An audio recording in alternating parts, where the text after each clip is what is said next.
Então, boa tarde a todos, a todas, e boa noite também para quem está em Moçambique.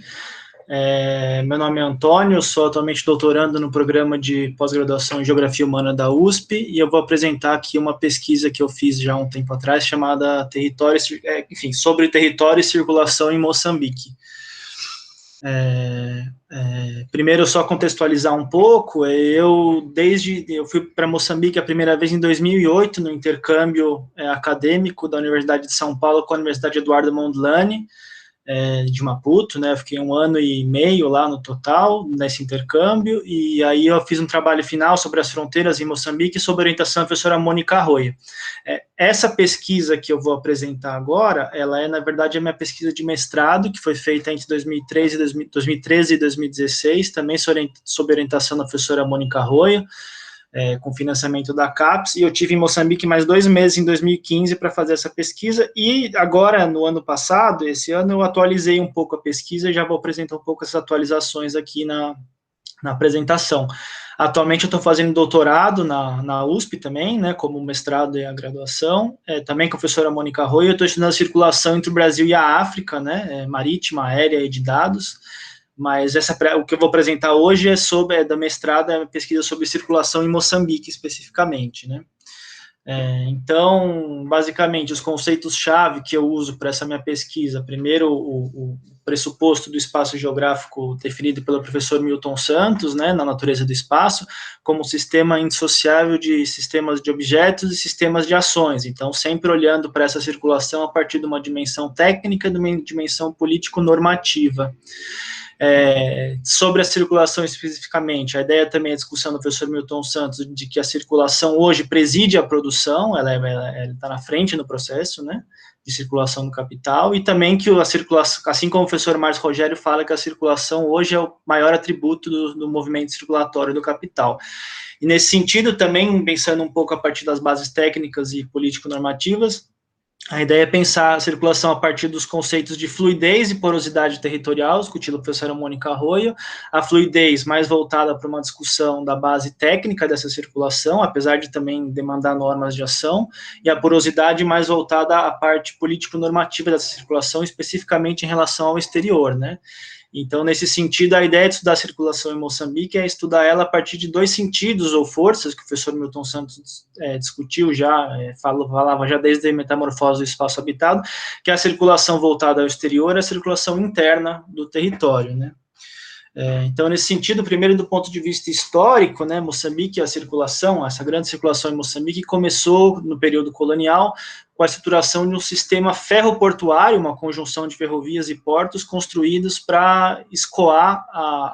a produção, sobretudo do hinterland da África Austral. E esse sistema ferroportuário foi dividido em 3 grandes regiões, que são as 3 grandes regiões, porque Moçambique é conhecido, né, já consolidado na discussão. Na região sul, a construção desse sistema ferroportuário, uma articulação entre o governo colonial português e a República do Transvaal, que era um território Boer na época, e foi pensado, e sobretudo ganhou muito impulso com a descoberta da mineração na região de Joanesburgo, né, e Moçambique participou ativamente dessa divisão do trabalho mineiro, né. No centro, o território, as províncias, hoje são províncias do centro de Moçambique, eram concessionadas para o capital internacional, através das companhias majestáticas, e essas companhias subconcessionaram a construção das ferrovias e portos do centro de Moçambique, também para escoar a produção do hinterland da África Austral. E no norte era uma das regiões em que o governo colonial explorava diretamente português, né, e através do trabalho forçado, da exploração dos camponeses, eles construíram uma linha férrea do norte de Moçambique, voltado principalmente, pensado na cultura do algodão e articulado com o sistema rodoviário, porque a colheita e o transporte do algodão exigia que tivesse uma articulação entre os caminhões que transportavam o algodão e a ferrovia, né? E aí, fazendo uma passagem bem rápida, né, pela história de Moçambique desde o período colonial, a ideia da discussão é que de uma estruturação material, primeiro, dessas ferrovias, passou-se a um momento de estruturação normativa da regulação da circulação em Moçambique. Então, ainda no período colonial, já no final do período colonial, o governo português instituiu uns planos de fomento para para fazer investimentos no território moçambicano, tentando manter o seu poder sobre o território, e construíram-se mais algumas ferrovias em Moçambique. Com a independência em 75, tudo foi nacionalizado, todas as infraestruturas, os meios de produção foram nacionalizados. Houve um período seguido da independência, da guerra de desestabilização do regime, né, que se implantou, que era um regime de orientação socialista, e nesse movimento, tanto as infraestruturas de transporte foram atacadas e destruídas, quanto também as fronteiras foram fechadas, em alguns casos, principalmente em relação à África do Sul e ao Zimbábue, que estavam do lado sul-africano na disputa, e aí essa circulação do sistema ferroportuário foi bastante afetada, assim. Já no final dos anos 80, começo dos anos 90, Moçambique, em crise, aderiu ao Banco Mundial e ao FMI, sobretudo a partir de um relatório do Banco Mundial chamado Relatório Berg, que preconizava uma menor participação do Estado na economia,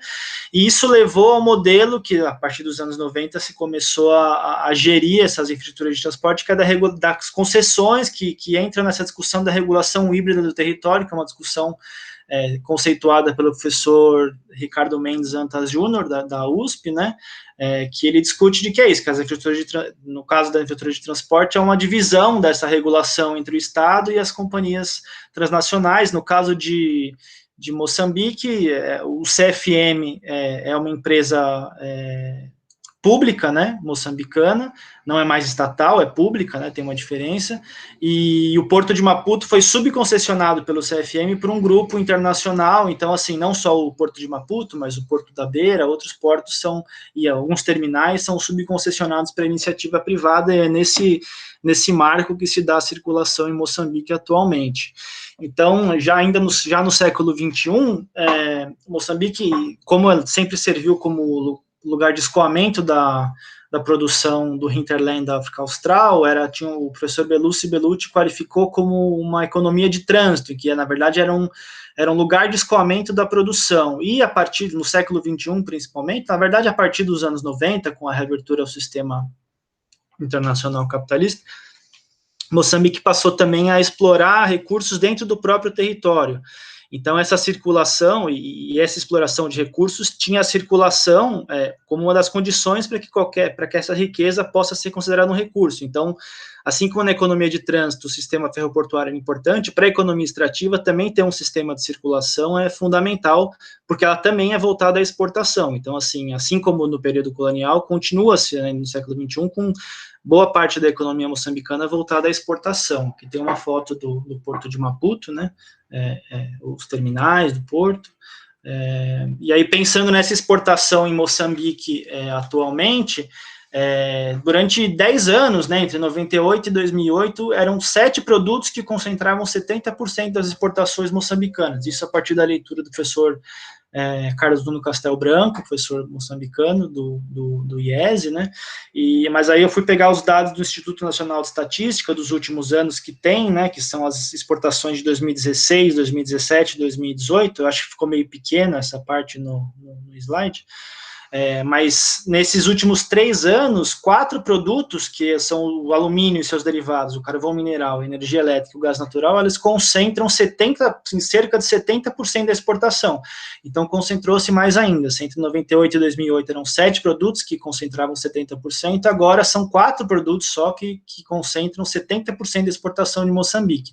Então, além de ser um território bastante voltado à exportação, são também poucos produtos, e eles dá para ver nesse mapa do lado onde eles estão localizados aproximadamente. O alumínio nas proximidades de Maputo, na cidade da Matola, a fábrica da Mosal. O gás que eu analisei aqui, tem mais reservas sendo exploradas e prospectadas no norte, mas o gás que eu analiso rapidamente na província de Inhambane, essa parte em rosa, e o carvão, sobretudo, na província de Tete, né? A energia elétrica, depois, na próxima slide, vai ter um mapinha que mostra mais ou menos como funciona, mas também é localizada em Tete e voltado para exportação para a África do Sul.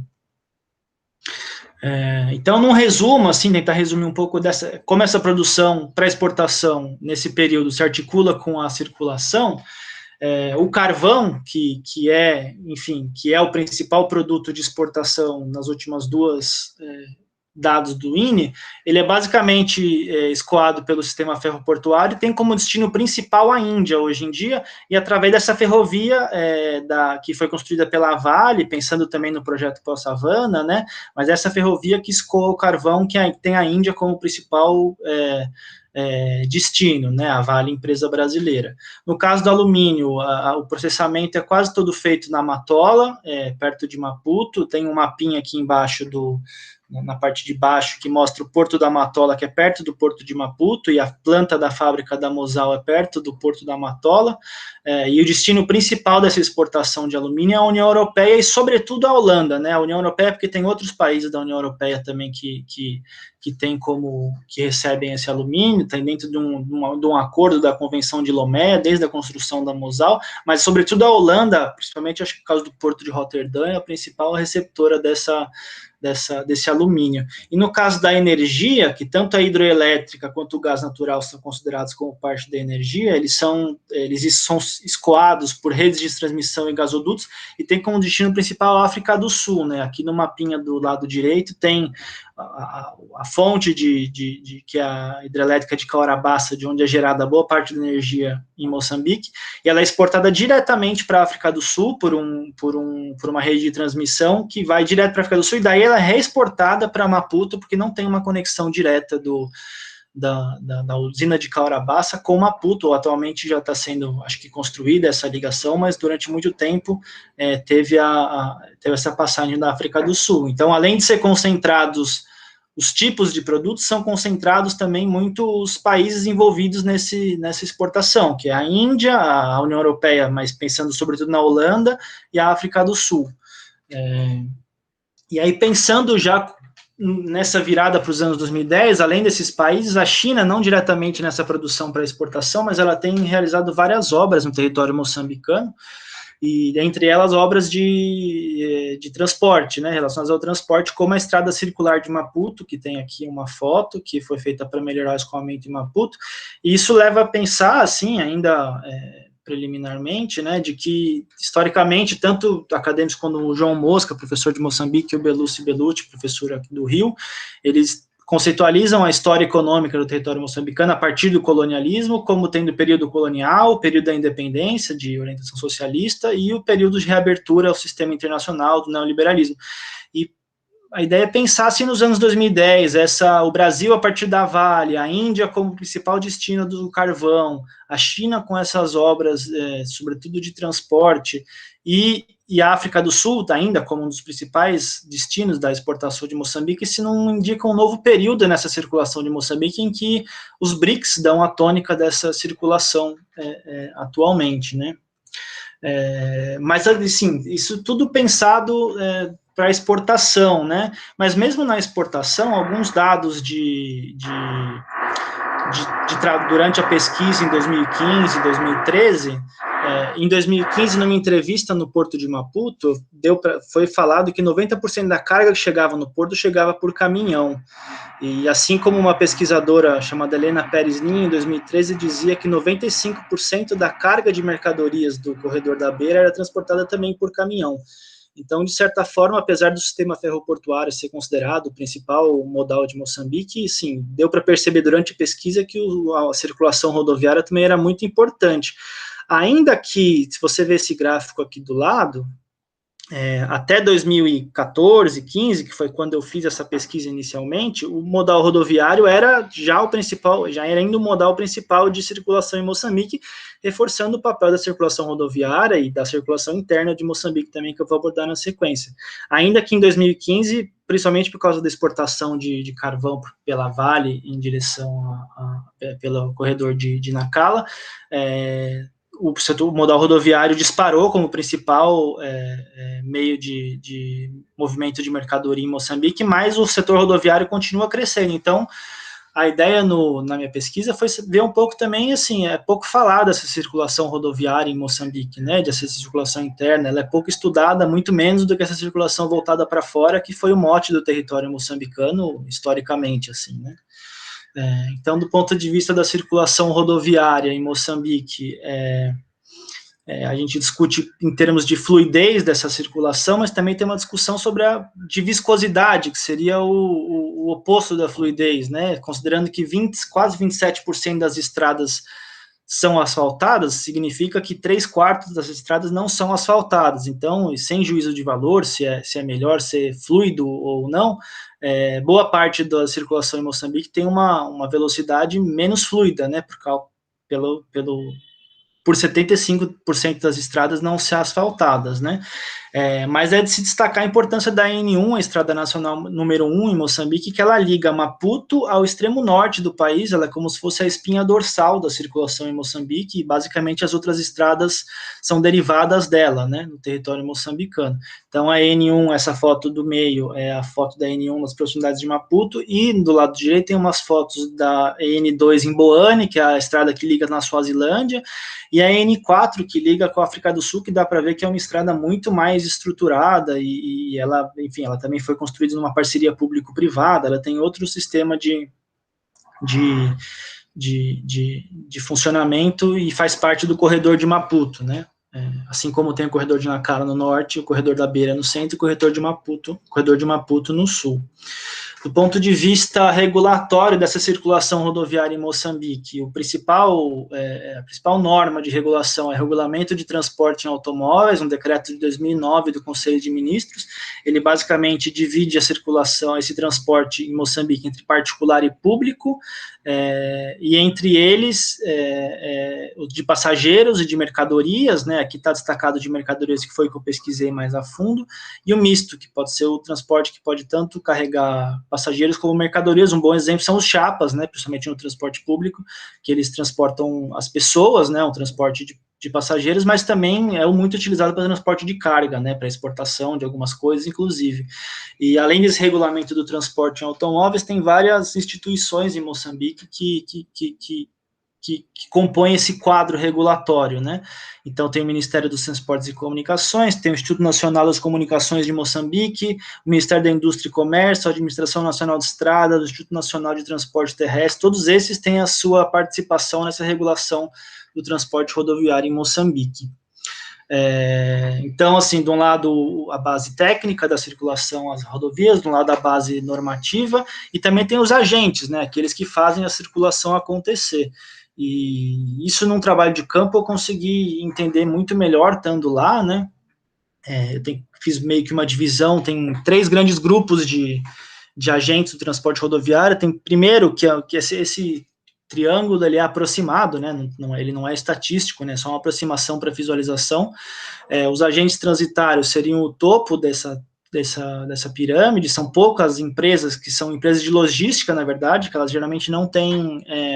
uma frota muito grande, elas fazem uma intermediação entre o dono da carga e o receptor que vai receber essa carga, né? Ao contrário das transportadoras, que são mais numerosas do que os agentes transitários, mas elas têm a própria frota, elas fazem efetivamente o transporte, né, o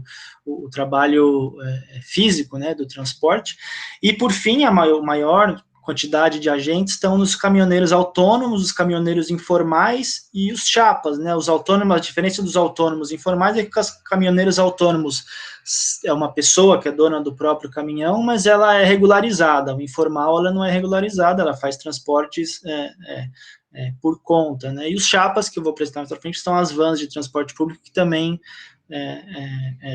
fazem transporte de mercadorias. E só para entender um pouco que mesmo essa divisão ela é desigual regionalmente, né? As empresas de transporte terrestre em Moçambique, que conta tanto os transitários quanto as transportadoras, elas estão muito concentradas na cidade de Maputo e Maputo província, né, sobretudo, e em Sofala, que é onde tem a Beira, que tem o Porto da Beira, Tete, onde tem a mineração de carvão, e Nampula, onde tem também uma das maiores cidades do país. Então, assim, é bem concentrado regionalmente. Você vê que tem províncias, inclusive, que não têm empresas registradas na província, como Inhambane, né? Então, é bem desigual também a distribuição das empresas. Então, só para ter uma ideia de quais são esses agentes do transporte rodoviário de carga. Os transitários, as transportadoras, que são as empresas mesmo. Os transitários aqui, o mapinha da Mostar, que é uma empresa de logística que tem escritório em várias cidades de Moçambique, que ele faz esse transporte de enfim, é muito voltado também para esses megaprojetos da economia em Moçambique, né, e ela tem vários escritórios, é uma empresa de logística que é bem articulada. Parte das empresas transportadoras tem muito mais que os transitários, mas a maior delas é a Laudi, é uma empresa que é sediada na Matola, ela tem uma frota de, se eu não me engano, 450 caminhões, ela é de longe a maior empresa transportadora de Moçambique, é uma empresa que nasceu familiar durante a guerra e agora é a maior empresa de transporte do país. E os autônomos informais e os chapas, que eu já passei rapidamente, só umas fotos aqui, tem um exemplo de um caminhão, claro que não dá para saber se ele é autônomo, informal, mas transportando carvão na estrada de Maputo, e um chapa, esse dá para ver bem como que ele faz, porque isso não é só bagagem que está acoplada atrás dele, tem muita gente, principalmente do muqueiro, né, que é o comércio transfronteiriço, mulheres principalmente faz comércio transfronteiriço, elas